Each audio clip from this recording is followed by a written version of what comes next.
একাদশ বর্ষ বয়ক্রমের মধ্যে অনুপমা নবেল পড়িয়া পড়িয়া মাথাটা একেবারে বিগড়াইয়া ফেলিয়াছে। সে মনে করিল, মনুষ্য হৃদয়ে যত প্রেম, যত মাধুরী, যত শোভা, যত সৌন্দর্য, যত তৃষ্ণা আছে, সব খুঁটিয়া বাছিয়া একত্রিত করিয়া নিজের মস্তিষ্কের ভিতর জমা করিয়া ফেলিয়াছে। মনুষ্য স্বভাব, মনুষ্য চরিত্র তাহার নখদর্পণ হইয়াছে। জগতের শিখিবার পদার্থ তাহার আর কিছুই নাই। সব সে জানিয়া ফেলিয়াছে, সব শিখিয়া ফেলিয়াছে।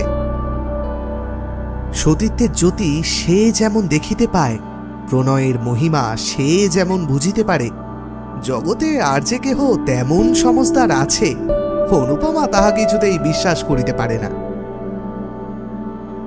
অনু ভাবিল সে একটি মাধবীলতা, সম্প্রতি মঞ্জরিয়া উঠিতেছে। এ অবস্থায় আশু সহকার শাখা বেষ্টিত না হইলে ফোটো ফোটো কুঁড়িগুলি কিছুতেই পূর্ণ বিকশিত হইতে পারিবে না। তাই খুঁজিয়া বাতিয়া একটি নবীন কান্তি সহকার মনোনীত করিয়া লইল এবং 2-4 দিবসেই তাহাকে মন, প্রাণ, জীবন, যৌবন সব দিয়া ফেলিল। মনে মনে মন দিবার বা নিবার সকলেরই সমান অধিকার, কিন্তু জড়াইয়া ধরিবার পূর্বে সহকারটার মতামতেরও ঈষৎ প্রয়োজন হয়। এইখানেই মাধবীলতা কিছু বিপদে পড়িয়া গেল। নবীন নীরদকান্তকে সে কেমন করিয়া জানাইবে যে সে তাহার মাধবীলতা? স্ফুটনোন্মুখ হইয়া দাঁড়াইয়া আছে। তাহাকে আশ্রয় না দিলে এখনই কুঁড়ির ফুল লইয়া মাটিতে লুটাইতে লুটাইতে প্রাণ ত্যাগ করিবে। কিন্তু সহকার এত জানিতে পারিল না। তা সে না জানুক, অনুপমার প্রেম কিন্তু উত্তরোত্তর বৃদ্ধি পাইতে লাগিল। অমৃতে গরল, সুখে দুঃখ, প্রণয়ে বিচ্ছেদ চিরপ্রসিদ্ধ। 2-4 দিবসে অনুপমা বিরহ ব্যথায় জর্জরিত তনু হইয়া মনে মনে বলিল, স্বামীন, তুমি আমাকে লও বা না লও, ফিরিয়া চাহো বা না চাহো, আমি তোমার চিরদাসী। প্রাণ যায় তাহাও স্বীকার, কিন্তু তোমাকে কিছুতেই ছাড়িব না। এ জন্মে না পাই, অন্য জন্মে নিশ্চয়ই পাব। তখন দেখিবে সতী সাধ্যির ক্ষুদ্র বাহুতে কত বল। অনুপমা বড় লোকের মেয়ে, বাড়ি সংলগ্ন উদ্যানও আছে, মনোরম সরোবরও আছে। সেথা চাঁদও ওঠে, পদ্মও ফুটে, কোকিলে গানও গায়, মধুপও ঝঙ্কার করে। এইখানে সে ঘুরিয়া ফিরিয়া বিরহ ব্যথা অনুভব করিতে লাগিল। এলো চুল করিয়া অলঙ্কার খুলিয়া ফেলিয়া গাত্রে ধুলা মাখিয়া প্রেমের যোগিনী সাজিয়া সরসীর জলে কখনো মুখ দেখিতে লাগিল, কখনো নয়ন জলে ভাসাইয়া গোলাপ পুষ্প চুম্বন করিতে লাগিল, কখনো অঞ্চল পাতিয়া তরুতলে শয়ন করিয়া আহুতাস ও দীর্ঘশ্বাস ত্যাগ করিতে লাগিল। আহারে রুচি নাই, শয়নে ইচ্ছা নাই, সাজসজ্জায় বিষম বিরাগ, গল্পগুজবে রীতিমতো বিরক্তি। অনুপমা দিন দিন শুকাইয়া যাইতে লাগিল। দেখিয়া শুনিয়া অনুর জননী মনে মনে প্রমাদ গণিলেন। এক বই মেয়ে নয়, তার আবার একই হইল। জিজ্ঞাসা করিলে সে কি যে বলে কেহ বুঝিতে পারে না। ঠোঁটের কথা ঠোঁটেই মিলাইয়া যায়। অনুর জননী এক দিবস জগবন্ধুবাবুকে বলিলেন, ওগো, একবার কি চেয়ে দেখবে না? তোমার একটি বই তো মেয়ে নয়, সে যে বিনা চিকিৎসায় মারা পড়ে। জগবন্ধুবাবু বিস্মিত হইয়া বলিলেন, কি হল ওর? তা তো জানিনে। ডাক্তার আসিয়া দেখিয়া শুনিয়া বলিলেন, অসুখ বিসুখ কিছু নাই। তবে এমন হয়ে যায় কেন? জগবন্ধুবাবু বিরক্ত হইয়া বলিলেন, তা কেমন করে জানব? তবে মেয়ে আমার মরে যাক, এ তো ভারী মুশকিলের কথা। জ্বর নেই, বালাই নেই, শুধু শুধু যদি মরে যায় তো আমি কি করে ধরে রাখব? গৃহিণী শুষ্ক মুখে বড় বধূমাতার নিকট ফিরিয়া আসিয়া বলিলেন, বৌমা, অনু আমার এমন করে বেড়ায় কেন? কেমন করে জানবো মা? তোমার কাছে কিছু বলে না? কিচ্ছু না। গৃহিণী প্রায় কাঁদিয়া ফেলিলেন। তবে কি হবে? না খেয়ে না শুয়ে এমন করে সমস্ত দিন বাগানে ঘুরে বেড়ালে কদিন আর বাঁচবে? তোরা বাছা যা হোক একটা বিহিত করে দে, না হলে বাগানের পুকুরে একদিন ডুবে মরব। বড় বউ কিছুক্ষণ ভাবিয়া চিন্তিয়া বলিল, দেখে শুনে একটা বিয়ে দাও, সংসারের ভার পড়লে আপনি সব সেরে যাবে। বেশ কথা, তবে আজই এ কথা আমি কর্তাকে জানাবো। কর্তা এ কথা শুনিয়া অল্প হাসিয়া বলিলেন, কলিকাল, তাও বিয়ে দিয়েই দেখো, যদি ভালো হয়। পরদিন ঘটক আসিল। অনুপমা বড়লোকের মেয়ে, তাহাতে রূপবতী, পাত্রের জন্য ভাবিতে হইল না। 1 সপ্তাহের মধ্যেই ঘটক ঠাকুর পাত্র স্থির করিয়া জগবন্ধুবাবুকে সংবাদ দিলেন। কর্তা এ কথা গৃহিণীকে জানাইলেন, গৃহিণী বড় বউকে জানাইলেন। ক্রমে অনুপমাও শুনিল। 2-1 দিন পরে একদিন দ্বীপ্রহরের সময়ে সকলে মিলিয়া অনুপমার বিবাহের গল্প করিতেছিল। এমন সময় সে এলো চুলে, আলু থালু বসনে একটা শুষ্ক গোলাপ ফুল হাতে করিয়া ছবিটির মতো আসিয়া দাঁড়াইল। অনুর জননী কন্যাকে দেখিয়া ঈষৎ হাসিয়া বলিলেন, মাঝে আমার যোগিনী সেজেছেন। বড় বউ ঠাকুরন একটু হাসিয়া বলিলেন, বিয়ে হলে কোথায় সব চলে যাবে, 2-1টা ছেলে পিলে হয়ে গেলে তো আর কথাই নেই। অনুপমা চিত্রার্পিতের ন্যায় সকল কথা শুনিতে লাগিল। বউ আবার বলিল, মা, ঠাকুরঝির বিয়ের দিন কবে ঠিক হলো? দিন এখনো কিছু ঠিক করা হয়নি। ঠাকুর জামাই কি পড়েন? এইবার বিয়ে দেবেন, তবে তো বেশ ভালো বর। তাহার পরে একটু হাসিয়া ঠাট্টা করিয়া বলিল, দেখতে কিন্তু খুব ভালো না হলে ঠাকুরঝির আমার পছন্দ হবে না। কেন পছন্দ হবে না? জামাই আমার বেশ দেখতে। এইবার অনুপমা একটু গ্রীবা বক্র করিয়া ঈষৎ হেলিয়া পদনখ দিয়া মৃত্তিকা খনন করিবার মতো করিয়া নখ খুঁড়িতে খুঁড়িতে বলিল, বিবাহ আমি করব না। জননী ভালো শুনতে না পাইয়া জিজ্ঞাসা করিলেন, হ্যাঁ কি মা? বড় বউ অনুপমার কথা শুনিতে পাইয়াছিলেন। খুব জোরে হাসিয়া উঠিয়া বলিলেন, ঠাকুরজি বলছে বিয়েও করবে না। বিয়ে করবে না? না, তা না করুকে। অনুর জননী মুখ টিপিয়া একটু হাসিয়া চলিয়া গেলেন। গৃহিণী চলিয়া যাইলে বড় বধূ বলিল, তুই বিয়ে করবি নে? অনুপমা পূর্বমত গম্ভীর মুখে বলিলেন, কিছুতেই না। কেন? যাকে তাকে গুছিয়ে দেওয়ার নামই বিবাহ নয়। মনের মিল না হলে বিবাহ করাই ভুল। বড় বউ বিস্মিত হইয়া অনুর মুখপানে চাহিয়া বলিল, গুছিয়ে দেওয়া আবার কিল? গুছিয়ে দেবে না তো কি মেয়ে মানুষ দেখে শুনে পছন্দ করে বিয়ে করবে? নিশ্চয়ই।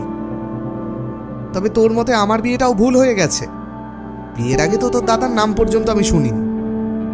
সবাই কি তোমার মতন? বউ আরেকবার হাসিয়া বলিল, তোর কি তবে মনের মানুষ কেউ জুটেছে নাকি রে? অনুপমা বধূ ঠাকুরানী সহাস্য বিদ্রুপে মুখখানি পূর্বাপেক্ষা চতুর্গুণ গম্ভীর করিয়া বলিল, বউ ঠাট্টা করছো নাকি? এখন কি বিদ্রুপের সময়? কেন লো, হয়েছে কি? হয়েছে কি তবে শোনো। অনুপমার মনে হইল তাহার সম্মুখে তাহার স্বামীকে বধ করা হইতেছে। সহসা কোতলুখাঁর দুর্গে বধ মঞ্চ সম্মুখে বিমলা ও বীরেন্দ্র সিংহের দৃশ্য তাহার মনে ভাসিয়া উঠিল। অনুপমা ভাবিল, তাহারা যাহা পারে সে কি তাহা পারে না? সতী স্ত্রী জগতে কাহাকে ভয় করে? দেখিতে দেখিতে তাহার চক্ষু অনৈসর্গিক প্রভায় ধকধক করিয়া জ্বলিয়া উঠিল। দেখিতে দেখিতে অঞ্চলখানা কোমরে জড়াইয়া কাজ কোমর বাঁধিয়া ফেলিল। ব্যাপার দেখিয়া বড় বধূ 3 হাত পিছাইয়া গেলেন। নিমেষে অনুপমা পার্শ্ববর্তী খাটের খুঁড়ো বেশ করিয়া জড়াইয়া ধরিয়া ঊর্ধ্বনেত্রে চিৎকার করিয়া কহিতে লাগিল, প্রভু, স্বামী, প্রাণনাথ, জগৎ সমীপে আজ আমি মুক্ত কণ্ঠে স্বীকার করব, তুমি আমার প্রাণনাথ। প্রভু, তুমি আমার, আমি তোমার। এ খাটের খুঁড়ো নয়, এ তোমার পদযুগল। আমি ধর্ম সাক্ষী করে তোমাকে পতিত্বে বরণ করছি। এখনো তোমার চরণ স্পর্শ করে বলছি, এ জগতে তুমি ছাড়া অন্য কেউ আমাকে স্পর্শ করতে পারবে না। কার সাধ্য প্রাণ থাকতে আমাদিগকে বিচ্ছিন্ন করে? মা গো, মা জগৎ জননী! বড়বধূ চিৎকার করিয়া ছুটিয়া বাহিরে আসিয়া পড়িল। ওগো দেখো গে, ঠাকুরজি কেমন ধারা করছে! দেখিতে দেখিতে গৃহিণী ছুটিয়া আসিলেন। বউ ঠাকুরানের চিৎকার বাহিরে পর্যন্ত পৌঁছিয়াছিল। কি হলো, হলো কি? কর্তা ও তাহার পুত্র চন্দ্রবাবু ছুটিয়া আসিলেন। কর্তা গিন্নিতে, পুত্র পুত্রবধূতে, দাস দাসীতে মুহূর্তে ঘরে ভিড় হইয়া গেল। অনুপমা মূর্ছিত হইয়া খাটের কাছে পড়িয়া আছে। গৃহিণী কাঁদিয়া উঠিলেন। অনুর আমার কি হলো? ডাক্তার ডাকো, জল আনো, বাতাস করো। ইতিমধ্যে চিৎকারে পাড়ার অর্ধেক প্রতিবেশী বাড়িতে জমিয়া গেল। অনেকক্ষণ পরে চক্ষুর উন্মিলন করিয়া অনুপমা ধীরে ধীরে বলিল, আমি কোথায়? তাহার জননী মুখের নিকট মুখ আনিয়া সস্নেহে বলিলেন, কেন মা, তুমি যে আমার কোলে শুয়ে আছো। অনুপমা দীর্ঘ নিঃশ্বাস ফেলিয়া মৃদু মৃদু বলিল, ও তোমার কোলে? ভাবছিলাম আমি আর কোথাও কোনো স্বপ্নরাজ্যে তার সঙ্গে ভেসে যাচ্ছি। দর্বিগলিত অশ্রু তাহার গণ্ড বাহিয়া পড়িতে লাগিল। জননী তাহা মুছাইয়া কাতর হইয়া বলিলেন, কেন কাঁদছ মা? কার কথা বলছ? অনুপমা দীর্ঘ নিঃশ্বাস ফেলিয়া মৌন হইয়া রহিল। বড়বধূ চন্দ্রবাবুকে একপাশে ডাকিয়া বলিল, সবাইকে যেতে বলো, আর কোনো ভয় নেই, ঠাকুরজি ভালো হয়েছে। ক্রমশ সকলে প্রস্থান করিলে রাত্রে বড় বউ অনুপমার কাছে বসিয়া বলিল, ঠাকুরজি, কার সঙ্গে বিয়ে হলে তুই সুখী হোস? অনুপমা চক্ষু মুদ্রিত করিয়া কহিল, সুখ দুঃখ আমার কিছু নেই, সেই আমার স্বামী। আহা, তা তো বুঝি, কিন্তু সে কে? সুরেশ। সুরেশই আমার। সুরেশ? রাখাল মজুমদারের ছেলে? হ্যাঁ, সেই। রাত্রে গৃহিণী কথা শুনিলেন। পরদিন অমনি মজুমদার বাড়িতে আসিয়া উপস্থিত হইলেন। নানা কথার পর সুরেশের জননীকে বলিলেন, তোমার ছেলের সঙ্গে আমার মেয়ের বিয়ে দাও। সুরেশের জননী হাসিয়া বলিলেন, মন্দ কি? ভালো মন্দর কথা নয়, দিতেই হবে। তবে সুরেশকে একবার জিজ্ঞেস করে আসি, সে বাড়িতেই আছে, তার মত হলে কর্তার মত হবে না। সুরেশ বাড়ি থাকিয়া তখন বিয়ে পরীক্ষার জন্য প্রস্তুত হইতেছিল। এক মুহূর্ত তাহার এক বৎসর।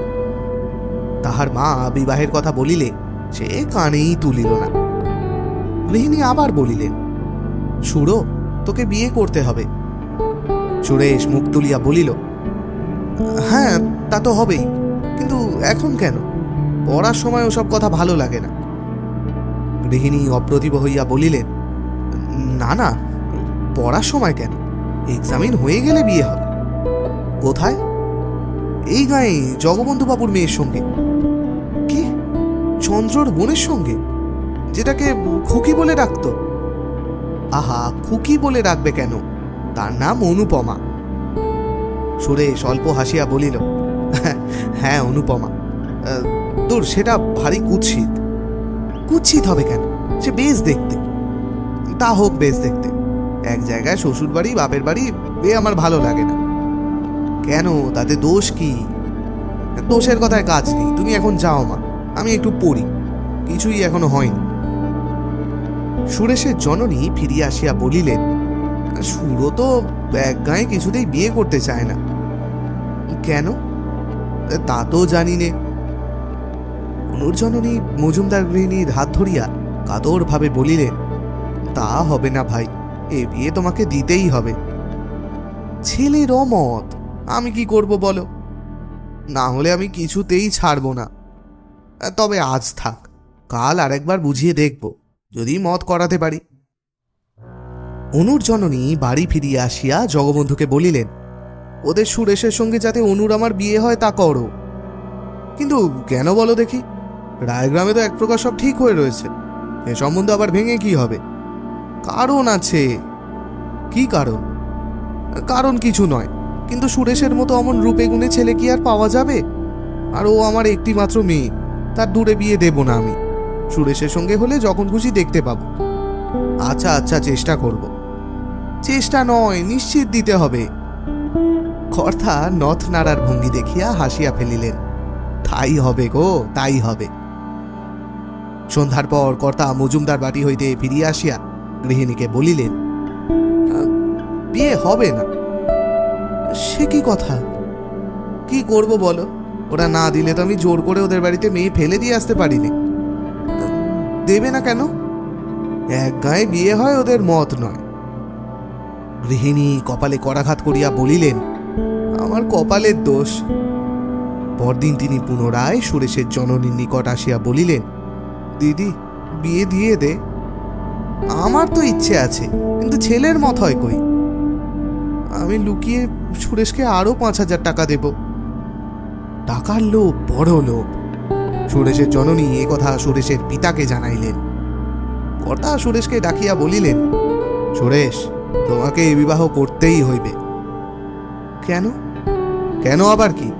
এ বিবাহে তোমার গর্ভধারিণীর মত, আমারও মত, সঙ্গে সঙ্গে একটু কারণও হয়ে পড়েছে। সুরেশ নতমুখে বলিল, এখন পড়াশোনা করার সময় পরীক্ষার ক্ষতি হবে। তা আমি জানি বাবু, পড়াশোনার ক্ষতি করতে তোমাকে বলছি না। পরীক্ষা শেষ হলে বিবাহ করো। যে আজ্ঞে। অনুর জননীর আনন্দের সীমা নাই। একথা তিনি কর্তাকে বলিলেন। দাসদাসী সকলকেই মনের আনন্দে একথা জানাইয়া দিলেন। বড় বউ অনুপমাকে ডাকিয়া বলিল, হলো, বর যে ধরা দিয়েছে। অনু সলজ্জে ঈষৎ হাসিয়া বলিল, তা আমি জানতাম। কেমন করে জানলি? চিঠিপত্র চলতো নাকি? প্রেম অন্তর্যামী, আমাদের চিঠিপত্র অন্তরে চলত। ধন্যী মেয়ে বটে তুই। অনুপমা চলিয়া যাইলে বড় বধূ ঠাকুরানী মৃদু মৃদু বলিল, আগামী শুনলে গা জ্বালা করে। আমি 3 ছেলের মা, উনি আজ আমাকে প্রেম শেখাতে এলেন।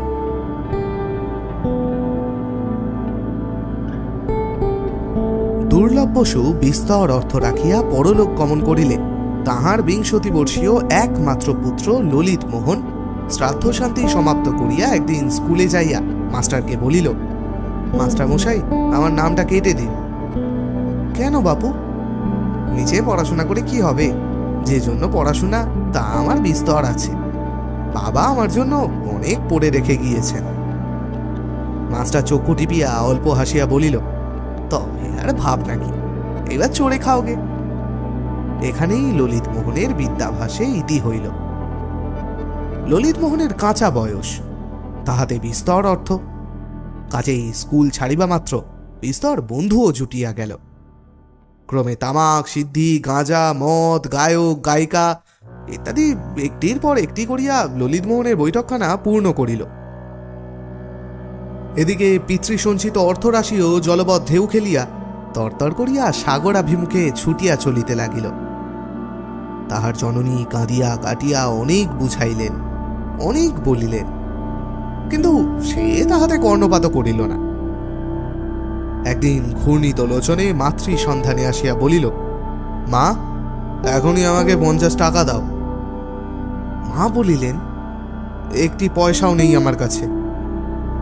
ললিত মোহন দ্বিতীয় বাক্য ব্যয় না করিয়া একটি কুড়ুল লইয়া জননীর হাত বাক্স চিরিয়া ফেলিয়া 50 টাকা লইয়া প্রস্থান করিল। তিনি দাঁড়াইয়া সমস্ত দেখিলেন, কিন্তু কিছুই বলিলেন না। পরদিন পুত্রের হস্তে লোহার সিন্ধুকে চাবি দিয়া বলিলেন, বাবা, এই লোহার সিন্ধুকে চাবি নাও। তোমার বাপের টাকা যেমন ইচ্ছে খরচ করো, আর আমি বাধা দিতে আসবো না। কিন্তু ঈশ্বরের কাছে প্রার্থনা করি যেন আমি খেলে তোমার চোখ ফোটে।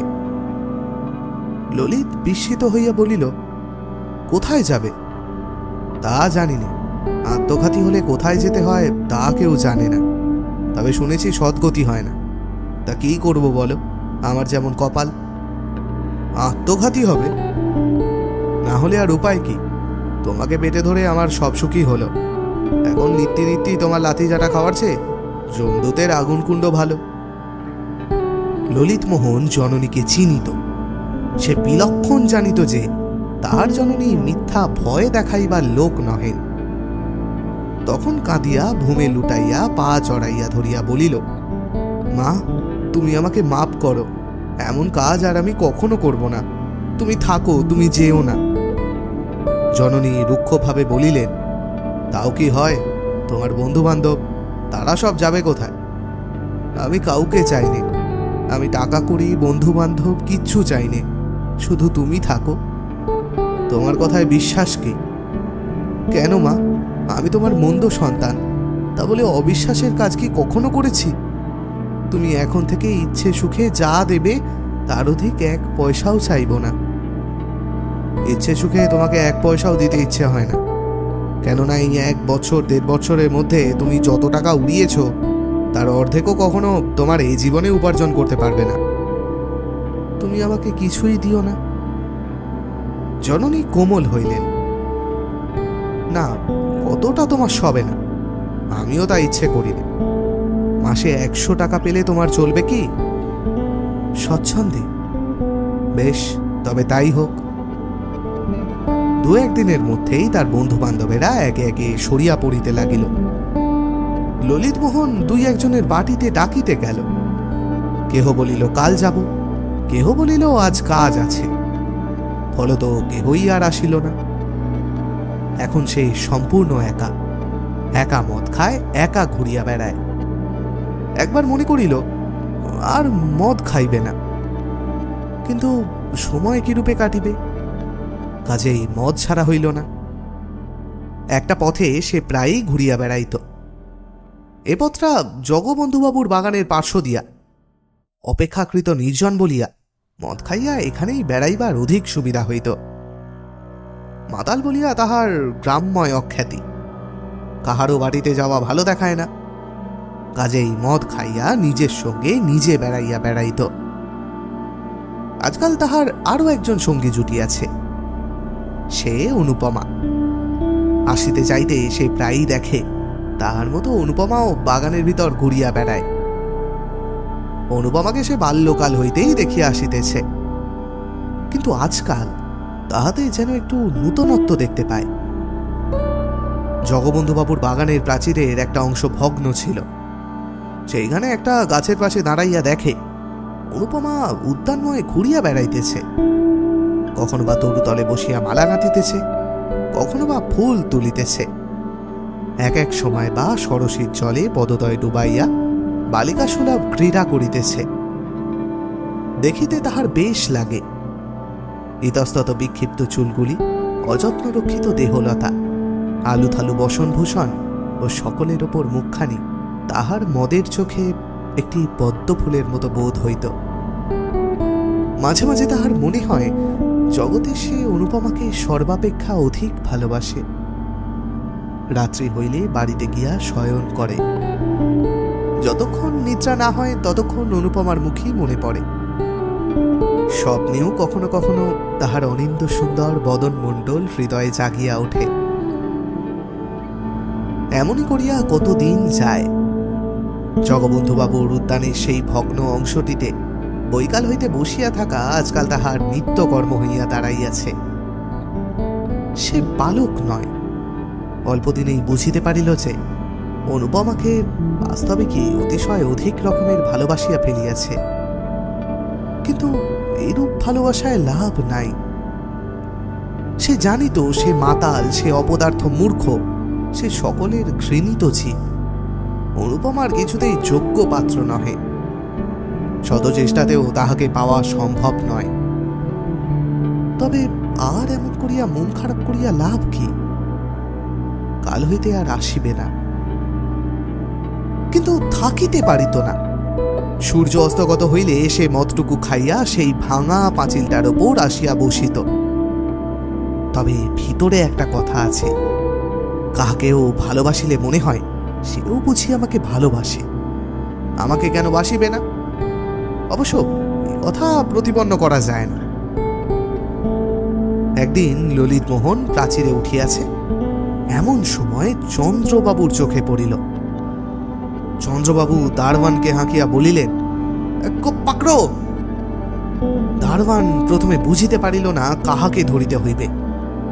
পরে যখন বুঝিল, ললিতবাবুকে তখন সেলাম করিয়া 3 হাত পিছাইয়া দাঁড়াইল। চন্দ্রবাবু পুনরায় চিৎকার করিয়া বলিলেন, पकड़ो थाने में देओ। धारबाबू आधा बांगला आधा हिंदीते बलिल, हामी नहीं पारिबे बाबू। ललित मोहन ततक्षणे धीरे धीरे प्राचीर टपकाइया प्रस्थान करिल। से चलिया जाइले चंद्रबाबू बलिलेन, काहे नहीं पकड़ा। दारवान चुप करिया रहिल। एकजन माली ललितके विलक्षण चिनित। से बलिल, ओ बेटा भोजपुरी साध्य कि ललित बाबूके धरे? ओर मतो चारटे दारोयानेर माथा ओर एक घुषिते भेंगे जाय। दारोयानो ताहा अस्वीकार करिल ना, बलिल, बाबू नौकरी करने आया ना जान देने आया। चंद्रबाबू किन्तु छाड़िबार पात्र नहेन। तिनी ललितेर ओपर पूर्व हইতেই বিলক্ষণ চটা ছিলেন। এখন সময় পাইয়া সাক্ষী জুটাইয়া অনধিকার প্রবেশ এবং আরো কত কি অপরাধে আদালতে নালিশ করিলেন। জগবন্ধু বাবু ও তাহার স্ত্রী উভয়ই এই মোকদ্দমা করিতে নিষেধ করিলেন, কিন্তু চন্দ্রনাথ কিছুতেই শুনিলেন না। বিশেষ মর্মপীড়িতা অনুপমা জিদ করিয়া বলিল যে পাপীকে শাস্তি না দিলে তাহার মন কিছুতেই সুস্থির হইবে না। ইন্সপেক্টর বাটিতে আসিয়া অনুপমার এজাহার লইল। অনুপমা সমস্তই ঠিকঠাক বলিল। শেষে এমন দাঁড়াইল যে ললিতের জননী বিস্তর অর্থ ব্যয় করিয়াও পুত্রকে কিছুতেই বাঁচাইতে পারিলেন না। 3 বৎসর ললিত মোহনের সশ্রম কারাবাসের আদেশ হইয়া গেল।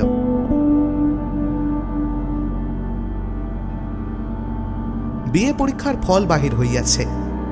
সুরেশচন্দ্র মজুমদার একেবারে প্রথম হইয়াছে। গ্রামময় সুখ্যাতির একটা রই রই শব্দ পড়িয়া গিয়াছে। অনুপমার জননীর আনন্দের সীমা নাই। আনন্দে সুরেশের জননীকে গিয়া বলিলেন, নিজের কথা নিজে বলতে নেই, কিন্তু দেখো দেখি আমার মেয়ের পয়। সুরেশের মা সহাস্যে বলিলেন, তা তো দেখছি, একবার বিয়েটা হোক, তারপর দেখিস তোর ছেলে রাজা হবে। যখন জন্মায় তখন একজন গণৎকার এসে গুনে বলেছিল যে এ মেয়ে রানী হবে। অত সুখে কেউ কখনো থাকেনি, থাকবেও না, যত সুখ তোমার মেয়ের হবে। কে বলেছিল? একজন সন্ন্যাসী। কিন্তু তুমি তোমার জামাইকে একখানা বাড়ি কিনে দিও। তা দেব না, চন্দ্রকে আমি পেটের ছেলে বলেই জানি, কিন্তু অনুরোধ কর্তার বিষয় পাওয়া উচিত। আমি বেঁচে থাকলে তা পাবেও। তাই হোক, ওরা রাজা রানী হয়ে সুখে থাক, আমরা যেন দেখে মরি। 2 দিন পরে রাখাল মজুমদার পুত্রকে ডাকিয়া বলিলেন, এই বৈশাখে তোমার বিবাহের দিন স্থির করলাম। এখন বিবাহ হয় না, আমার একেবারে ইচ্ছে নেই। কেন? আমি গিলক্রিস্ট স্কলারশিপ পেয়েছি, তাতে আমি ইচ্ছে করলে বিলাতে গিয়ে পড়তে পারি। তুমি বিলাত যাবে? ইচ্ছা আছে। পড়ে পড়ে তোমার মাথা খারাপ হয়ে গিয়েছে, অমন কথা আর মুখেও এনো না। বিনে পয়সায় যখন এই সুবিধে পেয়েছি তখন দোষ কি? রাখাল বাবু এ কথায় একেবারে অগ্নিশর্মা হইয়া উঠিলেন। নাস্তিক বেটা, দোষ কি? পরের পয়সায় যদি বিষ পাওয়া যায় তো তাই কি খেতে হবে? কিন্তু সে কথায় এ কথায় অনেক প্রভেদ। প্রভেদ আর কোথায়? একদিকে জাত খোয়ানো, ম্লেচ্ছ হওয়া, আর অপরদিকে বিষ ভোজন, ঠিক এক নয় কি? চুল চুল মিলে গেল নাকি? সুরেশ আর কোনো প্রতিবাদ না করিয়া নিরুত্তর প্রস্থান করিল। সে চলিয়া যাইলে রাখালবাবু আপনা আপনি হাসিয়া বলিলেন, বেটা পাতা দই ইংরেজি পড়ে আমাদের সঙ্গে তর্ক করতে আসে। কেমন কথাটা বললাম? পরের পয়সায় বিষ পেলে কি খেতে হবে? বাছা দাও না, দ্বিতীয় কথাটি বলতে পারল না। এ অকাট্য যুক্তি কি কেউ কাটতে পারে? বিবাহের সমস্ত কিছু পাকা রকম স্থির হইয়া যাইলে বড়বধূ একদিন অনুপমাকে বলিলেন, কিলো বরের সুখ্যাত যে গ্রামে ধরে না। অনুপমা স্থির হাসিয়া বলিল, যার সতীসাধ্যী স্ত্রী জগতে তার সকল সুখের পথই উন্মুক্ত থাকে। তবু তো এখনো বিয়ে হয়নি।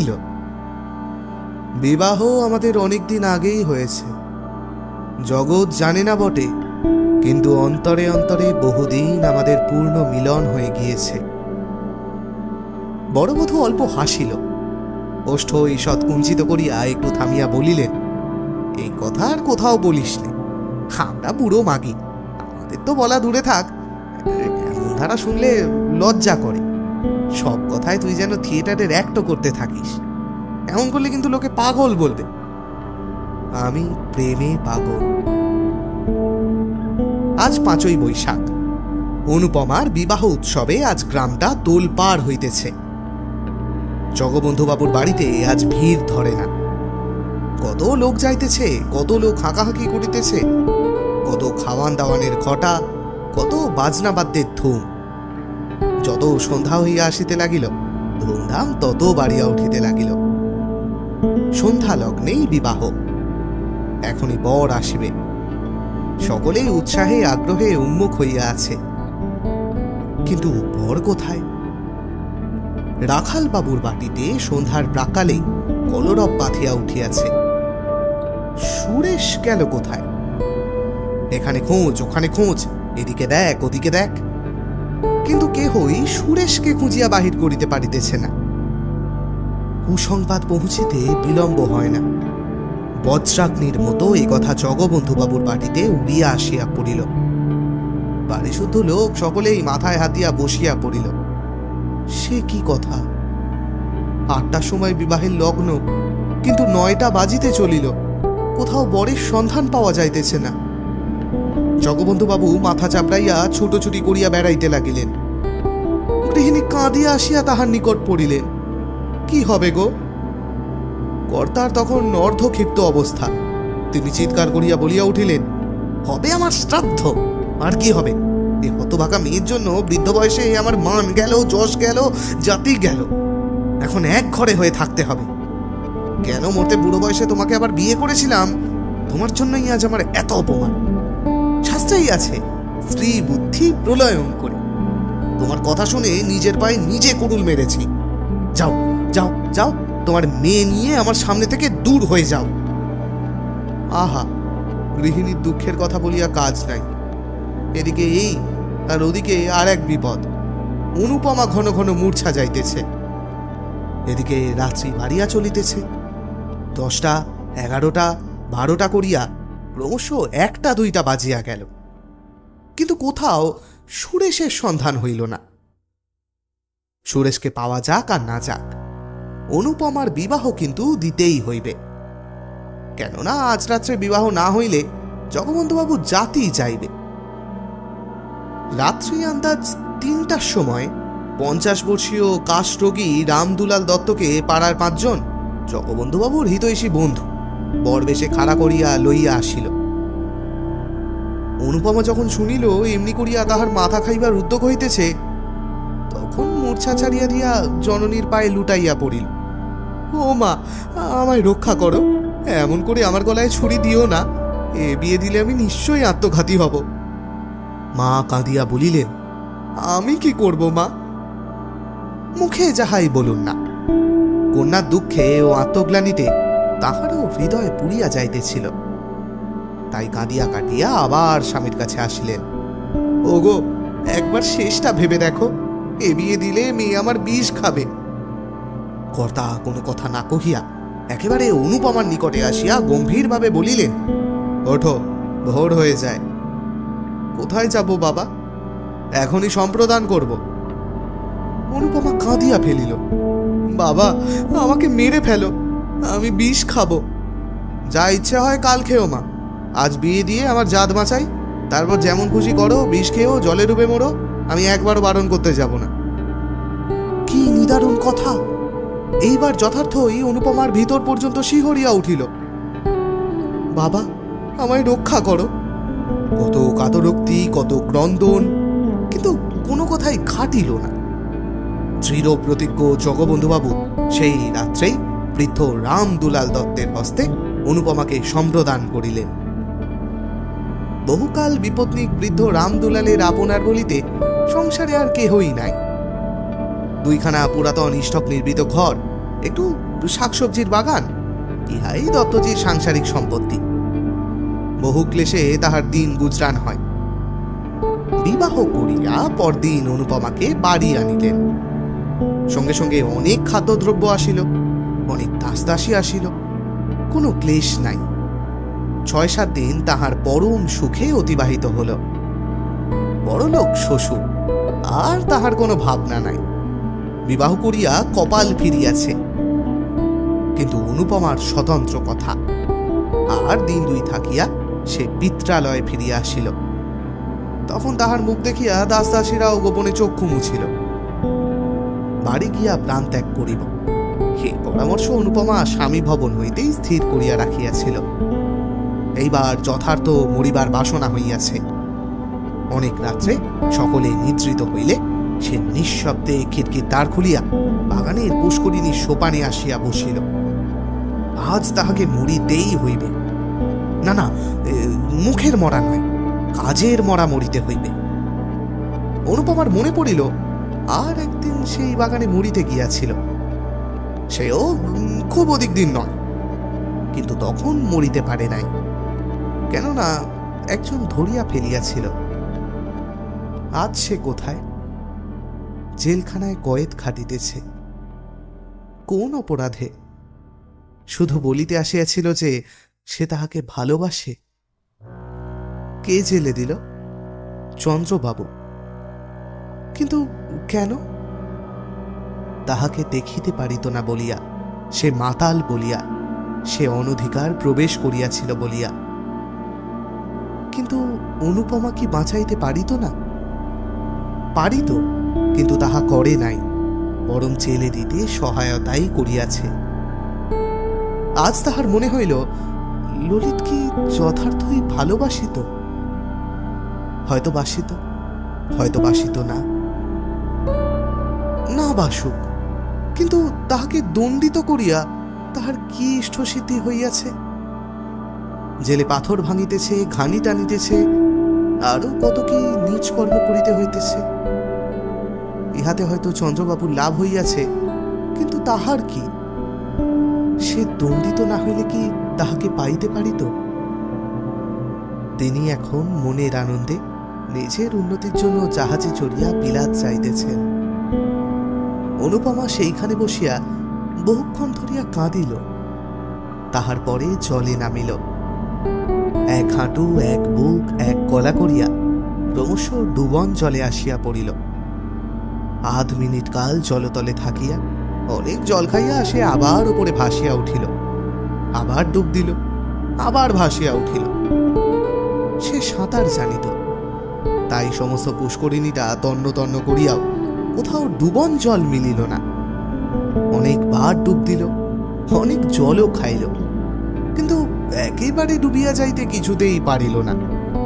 সে দেখিল মরিতে স্থির সংকল্প হইয়াও ডুব দিয়া নিঃশ্বাস আটকাইয়া আসিবার উপক্রম হইলেই নিঃশ্বাস লইতে ওপরে ভাসিয়া উঠিতে হয়। এইরূপে পুষ্করিণীটা সাঁতার কাটিয়া প্রায় নিঃশ্বাস এসে যখন তাহার ক্লান্ত অবসন্ন নির্জীব দেহখানা কোনরূপে টানিয়া টানিয়া সোপানের ওপর ফেলিল, দেখিল যে কোনো অবস্থায় যে কোনো কারণেই হোক এমন করিয়া একটু একটু করিয়া প্রাণ পরিত্যাগ করা বড় সহজ কথা নয়। পূর্বে সে বিরহ ব্যথায় জর্জরিত তনু হইয়া দিনে শতবার করিয়া মরিতে চাইত। তখন ভাবিত প্রাণটা না রাখা নায়ক নায়িকার একেবারে মুঠার ভিতরে। কিন্তু আজ সমস্ত রাত্রি ধরিয়া প্রাণটা সহিত ধস্তাধস্তি করিয়াও সেদিকে বাহির করিয়া ফেলিতে পারিল না। আজ সে বিলক্ষণ বুঝিল তাহাকে জন্মের মতো বিদায় দেওয়া তাহার 11 বর্ষীয় বিরহ ব্যথায় কুলাইয়া উঠে না। ভোরবেলা সে যখন বাটি আসিল তখন তাহার সমস্ত শরীর শীতে কাঁপিতেছে।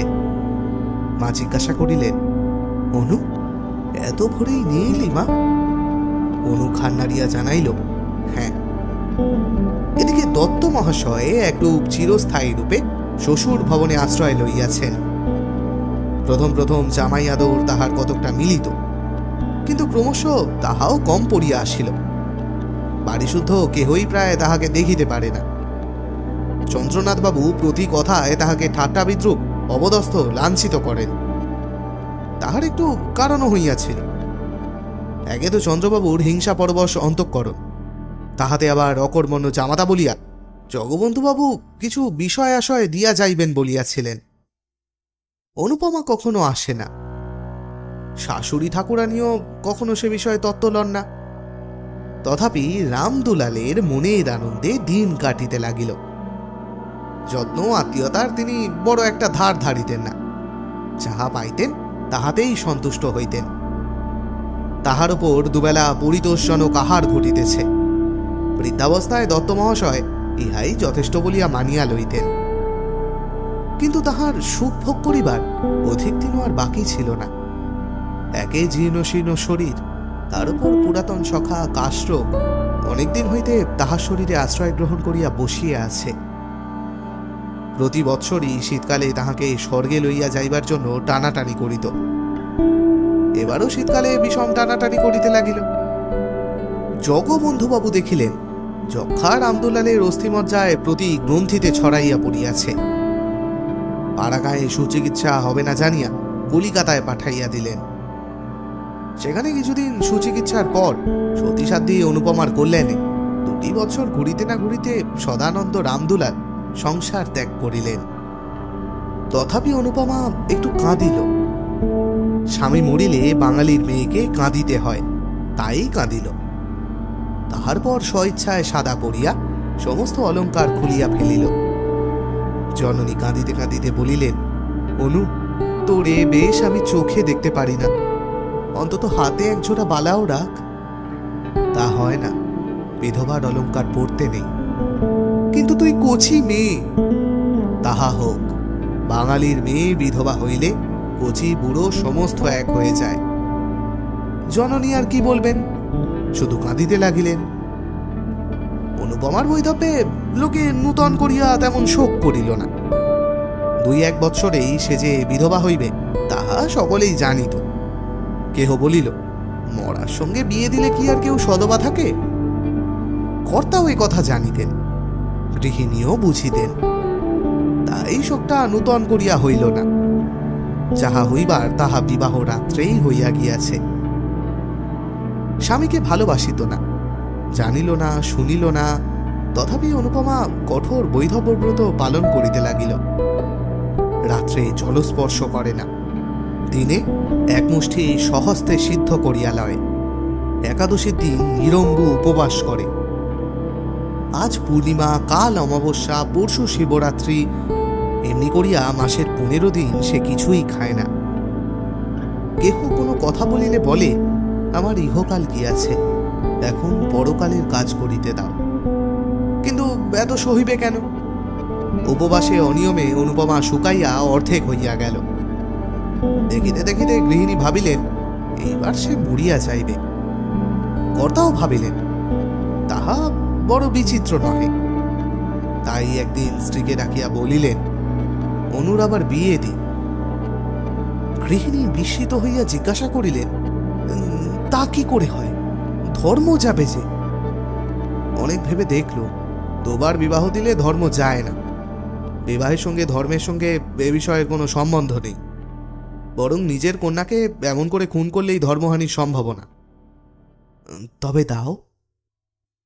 অনুপমা কিন্তু এ কথা শুনিয়া ঘাড় নাড়িয়া দৃঢ়স্বরে বলিলেন, তা হয় না। কর্তা তখন নিজে ডাকিয়া বলিলেন, খুব হয় মা।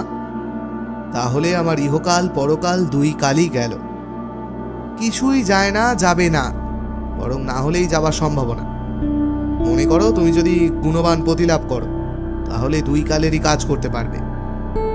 একা কি হয় না? না মা, হয় না। অন্তত বাঙালির ঘরের মেয়ের দ্বারা হয় না। ধর্মকর্মের কথা ছেড়ে দিয়ে সামান্য কোনো একটা কর্ম করতে হলেই তাদেরকে অন্যের সাহায্য গ্রহণ করতে হয়। স্বামী ভিন্ন তেমন সাহায্য আর কে করতে পারে বলো? আরো কি দোষে তোমার এই শাস্তি? অনুপমা আনত মুখে বলিল, আমার পূর্বজন্মের ফল। গোঁড়া হিন্দু জগবন্ধুবাবুর কর্ণে এই কথাটা খট করিয়া লাগিল। কিছুক্ষণ স্তব্ধ থাকিয়া বলিলেন, তাই যদি হয় তবুও তোমার একজন অভিভাবকের প্রয়োজন। আমাদের অবর্তমানে কে তোমাকে দেখবে? দাদা দেখবেন। ঈশ্বর না করুন, কিন্তু সে যদি না দেখে? সে তোমার মায়ের পেটের ভাই নয়। বিশেষ আমি যতদূর জানি তার মনও ভালো নয়। অনুপমা মনে মনে বলিল, তখন বিষ খাবো। আরো একটা কথা আছে অনু, পিতা হলেও সে কথা আমার বলা উচিত।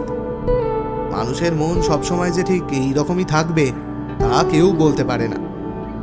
বিশেষ যৌবনকালের প্রবৃত্তিগুলি সর্বদা বশ করে রাখতে ঋষিমুনিরাও সমর্থ হন না। কিছুকাল নিস্তব্ধ থাকিয়া অনুপমা কহিল, জাত যাবে যে? না মা, জাত যাবে না। এখন আমার যত সময় হয়ে আসছে চোখও ফুটছে। অনুপমা ঘাড় নাড়িল, মনে মনে বলিল, তখন জাত গেল আর এখন যাবে না। যখন চক্ষু কর্ণ বন্ধ করিয়া তোমরা আমাকে বলিদান দিলে তখন এ কথা ভাবলে না কেন? আজ আমারও চক্ষু ফুটেছে, আমি ভালো রূপ প্রতিশোধ নেব। কোন রূপে তাহাকে টলাইতে না পারিয়া জগবন্ধুবাবু বলিলেন, তবে মা তাই ভালো, তোমার ইচ্ছার বিরুদ্ধে আমি বিবাহ দিতে চাই না। তোমার খাবার পরবার ক্লেশ না হয় তা আমি করে যাব, তারপরে ধর্ম মনে রেখে যাতে খুশি হতে পারো করো। 3 বৎসর পরে খালাস হইয়াও ললিতমোহন বাড়ি ফিরিল না। কেহ বলিল লজ্জায় আসিতেছে না, কেহ বলিল সে গ্রামে কি আর মুখ দেখাইতে পারে। ললিতমোহন নানা স্থান পরিভ্রমণ করিয়া 2 বৎসর পরে সহসা একদিন বাটিতে আসিয়া উপস্থিত হইল। তাহার জননী আনন্দে পুত্রের শিরচুম্বন করিয়া আশীর্বাদ করিলেন, বাবা এবারে বিবাহ করে সংসারী হও, যা কপালে ছিল তা তো ঘটে গিয়েছে, এখন সেজন্য আর মনে দুঃখ করো না।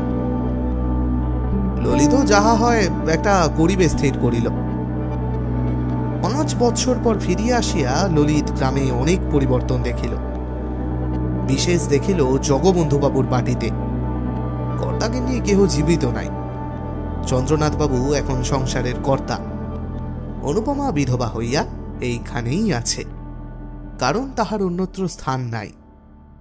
পূর্বেই জননীর মৃত্যু হইয়াছে, পরে পিতার মৃত্যুর পর অনুপমা ভাবিয়াছিল পিতা যাহা দিয়া গিয়াছেন তাহা লইয়া কোনো তীর্থস্থানে থাকিবে এবং সেই টাকায় পূর্ণ ধর্ম নিয়মব্রত করিয়া অবশিষ্ট জীবনটা কাটাইয়া দিবে। কিন্তু শ্রাদ্ধ শান্তি হইলে উইল দেখিয়া সে মর্মাহত হইল। পিতা কেবল তাহার নামে 500 টাকা দিয়া গিয়াছেন। তাহারা বড় লোক, এই সামান্য টাকা তাহাদিগের নিকট টাকাই নহে। বাস্তবিক এই অর্থে কাহারও চিরজীবন গ্রাসাচ্ছাদন নির্বাহিত হইতে পারে না। গ্রামের অনেকেই কানাঘুষা করিল, এই উইল জগবন্ধুবাবুর নহে, ভিতরে কিছু কাঠ সাজিয়াছে। কিন্তু সে কথায় ফল কি?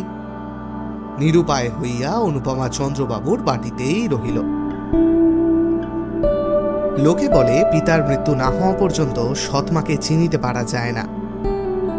সৎ ভাইকেও সেইরূপ পিতার জীবিতকাল পর্যন্ত চিনিতে পারা কঠিন।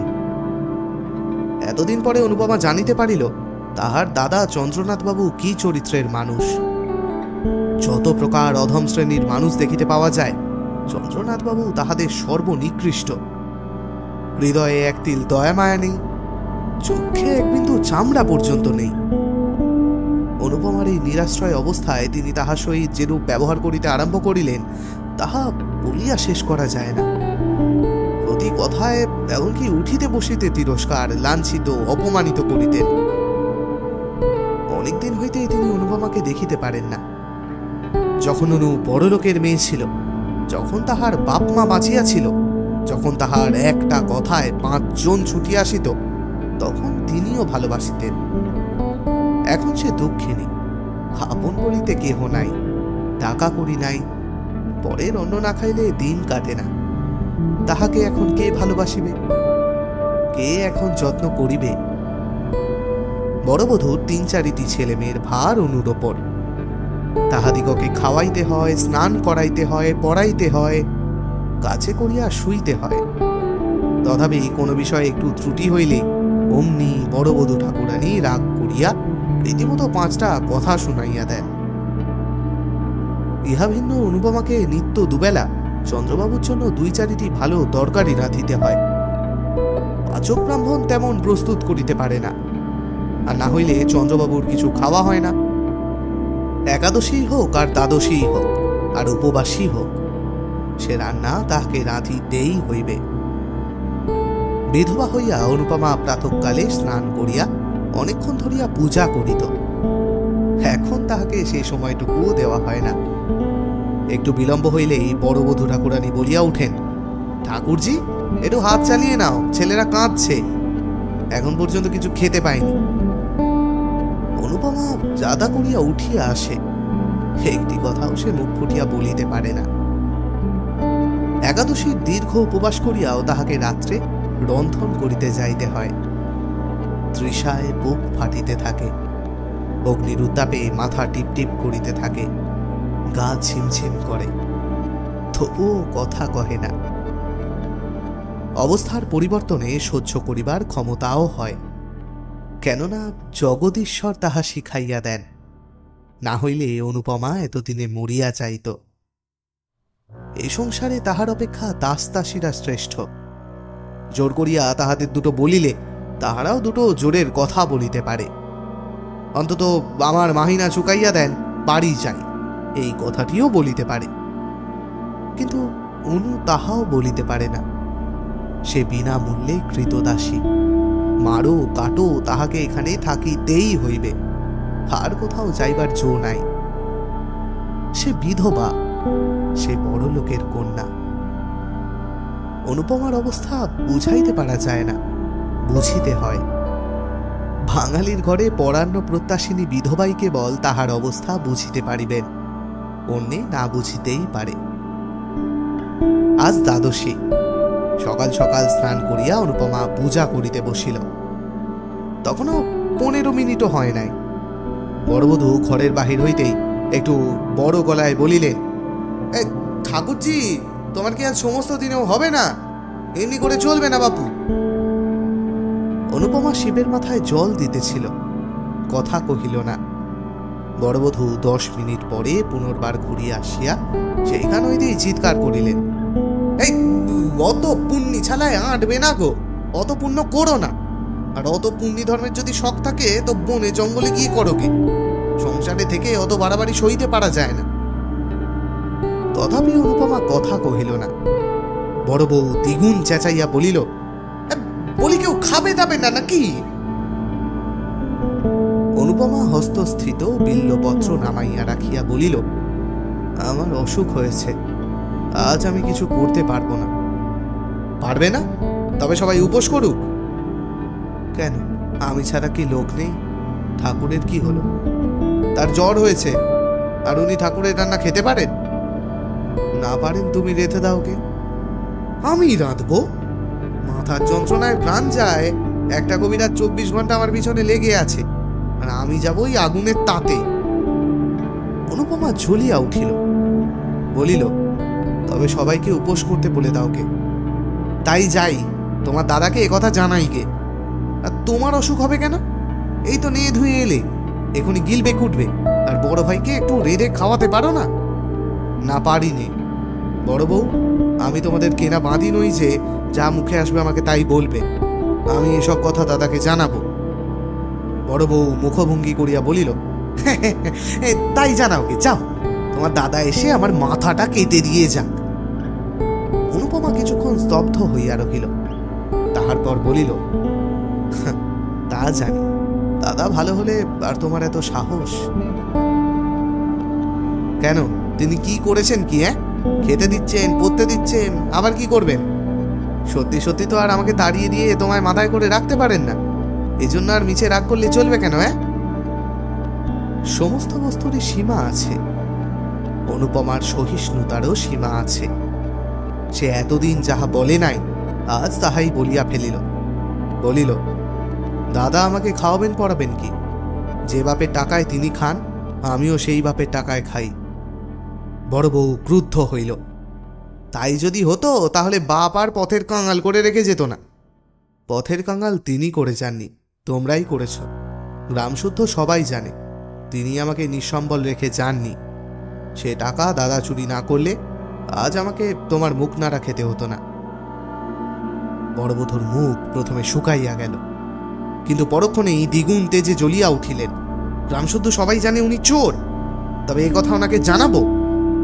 জানিও, আর বলো যে পাপের ফল তাকে পেতেই হবে। সেদিন এমনই গেল। অবশ্য এ কথা চন্দ্রবাবু শুনিতে পাইলেন, কিন্তু কোনরূপ উচ্চবাচ্য করিলেন না। চন্দ্রনাথবাবুর সংসারে ভোলা বলিয়া একজন ছোঁড়া মতো ভৃত্য ছিল। 5-6 দিন পরে চন্দ্রবাবু একদিন তাহাকে বাটির ভিতর ডাকিয়া আনিয়া বেদম প্রহার করিতে লাগিলেন। চিৎকার শব্দে অন্যান্য দাসদাসীরা ছুটিয়া আসিল। তখনও অসম্ভব মার চলিতেছে। অনুপমা ঘরের ভিতর পূজা করিতেছিল। পূজা ফেলিয়া সেও ছুটিয়া আসিল। ভোলার নাক মুখ দিয়া তখনও রক্ত ছুটিতেছিল। অনুপমা চিৎকার করিয়া উঠিল, দাদা করো কি, মরে গেল যে। চন্দ্রবাবু খেচাইয়া উঠিলেন, আজ বেটাকে একেবারে মেরে ফেলব। তোকেও সঙ্গে সঙ্গে মেরে ফেলতাম, কিন্তু শুধু মেয়ে মানুষ বলেই তুই বেঁচে গেলি। আমার সংসারে থেকে এত পাপ আমি বরদাস্ত করব না। বাবা তোকে যে সপাচের টাকা দিয়ে গেছেন তাই নিয়ে তুই আজই আমার বাড়ি থেকে দূর হয়ে যা। অনুপমা কিছুই বুঝিতে পারিল না, শুধু বলিল, সে কি? কিছুই নয়, আজ টাকা নাও, নিয়ে ভোলার সঙ্গে দূর হয়ে যাও, বাইরে গিয়ে যা খুশি করোগে। অনুপমা সেইখানে মূর্ছিত হইয়া গেল। দাসদাসীরা সকলেই একথা শুনিল। কেউ মুখে কাপড় দিয়া হাসিল, কেউ হাসি চাপিয়া ভালো মানুষের মতো সরিয়া গেল, কেহ বা ছুটিয়া অনুপমাকে তুলিতে আসিল। চন্দ্রবাবু মৃতপ্রায় ভোলার মুখে আরো একটা পদাঘাত করিয়া বাহিরে চলিয়া গেলেন। আজ অনুপমার শেষ দিন। এ সংসারে সে আর থাকিবে না। জ্ঞান হইয়া অবধি সে সুখ পায় নাই। ছেলেবেলায় ভালোবাসিয়াছিল বলিয়া নিজের শান্তি নিজে ঘুচাইয়াছিল। অতিরিক্ত বাড়াবাড়ি করিয়াছিল বলিয়া বিধবা তাহাকে এক দিল সুখ দেন নাই। যাহাকে ভালোবাসিত মনে করিত তাহাকে পাইল না। যে ভালোবাসিতে আসিয়াছিল তাহাকে দাঁড়াইয়া দিল। পিতা নাই, মাতা নাই, দাঁড়াইবার স্থান নাই। স্ত্রীলোকের একমাত্র অবলম্বন সতীত্বের সুযশ, তাহাও ঈশ্বর কারিয়া লইতে বসিয়াছেন। তাই সে আর সংসারে থাকিবে না। বড় অভিমানে তাহার হৃদয় ফাটিয়া উঠিতেছে। নিস্তব্ধ নিদ্রিত কৌমুদী রজনীতে খিড়কি দ্বার খুলিয়া আবার বারবার 3 বার পুষ্করিণী সেই পুরাতন সোপানে আসিয়া উপবেশন করিল। এবার অনুপমা চালাক হইয়াছে। বারবার সন্তরণ শিখাটা তাহাকে মরিতে দেয় নাই। এবার তাহা বিফল করিবার জন্য কাকে গুলছি লইয়া আসিয়াছে।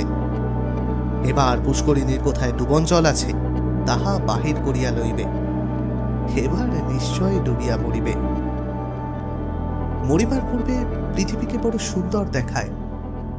ঘরবাড়ি, আকাশ, মেঘ, চন্দ্র, তারা, জল, ফুল, লতা, বৃক্ষ সব সুন্দর হইয়া ওঠে। যেদিকে যাও সেই দিকেই মনোরম বোধ হয়।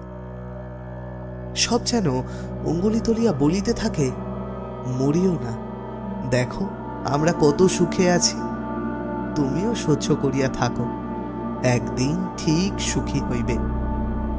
না হয় আমাদের কাছে এসো, আমরা তোমাকে সুখী করিব। অনর্থক বিধাত্রীদত্ত আত্মাকে নরকে নিক্ষেপ করিও না। মরিতে আসিয়াও মানুষ তাই অনেক সময় ফিরিয়া যায়। আবার যখন ফিরিয়া দেখে জগতে তাহার এক দিল সুখ নাই, অসীম সংসারে দাঁড়াইবার এক বিন্দু স্থান নাই, আপনার বলিতে একজনও নাই, তখন আবার মরিতে চাহে। কিন্তু পরক্ষণেই কে যেন ভিতর হইতে বলিতে থাকে, ছি ছি, ফিরিয়া যাও, এমন কাজ করিও না। মরিলেই কি সকল দুঃখের অবসান হইল? কেমন করিয়া জানিলে ইহা অপেক্ষা আরো কোনো গভীর দুঃখে পতিত হইবে না? মানুষ অমনি সংকুচিত হইয়া পশ্চাতে হটিয়া দাঁড়ায়। অনুপমার কি এসব কথা মনে হইতেছিল না? কিন্তু অনুপমা তবুও মরিবে, কিছুতেই আর বাঁচিবে না। পিতার কথা মনে হইল, মাতার কথাও মনে হইল, সঙ্গে সঙ্গে আরো একজনের কথা মনে হইল। যাহার কথা মনে হইল সে ললিত। যাহারা তাহাকে ভালোবাসিত তাহারা সকলেই একে একে চলিয়া গিয়াছে। শুধু একজন এখনো জীবিত আছে। সে ভালোবাসিয়াছিল, ভালোবাসা পাইতে আসিয়াছিল, হৃদয়ের দেবী বলিয়া পূজা দিতে আসিয়াছিল। অনুপমা সে পূজা গ্রহণ করে নাই এবং অপমানিত করিয়া দাঁড়াইয়া দিয়াছিল। শুধু কি তাই, জেলে পর্যন্ত দিয়াছিল। ললিত সেখানে কত ক্লেশ পাইয়াছিল, হয়তো অনুপমাকে কত অভিসম্পাত করিয়াছিল। তাহার মনে হইল নিশ্চিত সেই পাপেই এত ক্লেশ, এত যন্ত্রণা। সে ফিরিয়া আসিয়াছে, ভালো হইয়াছে, মদ ছাড়িয়াছে, দেশের উপকার করিয়া আবার যশ কিনিয়াছে। সে কি আজও তাহাকে মনে করে? হয়তো করে না, হয়তো বা করে, কিন্তু তাহাতে কি? তাহার যে কলঙ্ক রটিয়াছে তিনি কি তাহা শুনিয়াছে? যখন গ্রামময় রটিবে যে আমি কলঙ্কিনী হইয়া ডুবিয়াছি, কাল যখন আমার দেহ জলের ওপর ভাসিয়া উঠিবে, ছি ছি, কত ঘৃণায় তার ওষ্ঠ কুঞ্চিত হইয়া উঠিবে। অনুপমা অঞ্চল দিয়া কলদেশে কলসি বাঁধিল। এমন সময় একজন পশ্চাৎ হইতে ডাকিল, অনুপমা। অনুপমা চমকাইয়া ফিরিয়া দেখিল একজন দীর্ঘাকৃতি পুরুষ স্থির হইয়া দাঁড়াইয়া আছে। আগন্তুক আবার ডাকিল। অনুপমার মনে হইল এসর আরো কোথাও শুনিয়াছে, কিন্তু স্মরণ করিতে পারিল না, চুপ করিয়া রহিল। অনুপমা, আত্মহত্যা করো না। অনুপমা কোনো কালেই বীরান্বিত লজ্জাবতী লতা নহে। সে সাহস করিয়া বলিল, আমি আত্মহত্যা করব আপনি কি করে জানলেন? তবে গলায় কলসি বেঁধেছ কেন? অনুপমা মৌন হইয়া রহিল। আগন্তুক ঈষৎ হাসিয়া বলিল, আত্মঘাতী হলে কি হয় জানো? কি? অনন্ত নরক। অনুপমা শিহরিয়া উঠিল। ধীরে ধীরে কলসি খুলিয়া রাখিয়া বলিল, এ সংসারে স্থান নাই। ভুলে গিয়েছ, আমি মনে করে দিচ্ছি। প্রায় 6 বছর আগে ঠিক এইখানে একজন তোমাকে চিরজীবনের জন্য স্থান দিতে চেয়েছিল, স্মরণ হয়? অনুপমা লজ্জায় রক্তমুখী হইয়া বলিল, হয়। এ সংকল্প ত্যাগ করো। আমার কলঙ্ক রটেছে, আমার বাঁচা হয় না। মরলেই কি কলঙ্ক যায়? যাক না যাক আমি তা শুনতে যাব না। ভুল বুঝেছ অনুপমা। মরলে এই কলঙ্ক চিরকাল ছায়ার মতো তোমার নামের পাশে ঘুরে বেড়াবে। বেঁচে দেখো, এই মিথ্যা কলঙ্ক কখনো চিরস্থায়ী হবে না। কিন্তু কোথায় গিয়ে বেঁচে থাকবো? আমার সঙ্গে চলো। অনুপমার একবার মনে হইল তাহাই করিবে। চরণে লুটাইয়া পড়িবে, বলিবে, আমাকে ক্ষমা করো। বলিবে, তোমার অনেক অর্থ, আমাকে কিছু ভিক্ষা দাও, আমি গিয়া কোথাও লুকাইয়া থাকি। পরে অনেকক্ষণ মৌন থাকিয়া ভাবিয়া চিন্তিয়া বলিল, আমি যাব না। কথা শেষ হইতে না হইতেই অনুপমা জলে ঝাঁপাইয়া পড়িল। অনুপমার জ্ঞান হইলে দেখিল সুসজ্জিত পালঙ্কের ওপর সে শয়ন করিয়া আছে, পার্শ্বে ললিত মোহন। অনুপমা চক্ষুর উন্মিলন করিয়া কাতর স্বরে বলিল, কেন বাঁচালে আমাকে?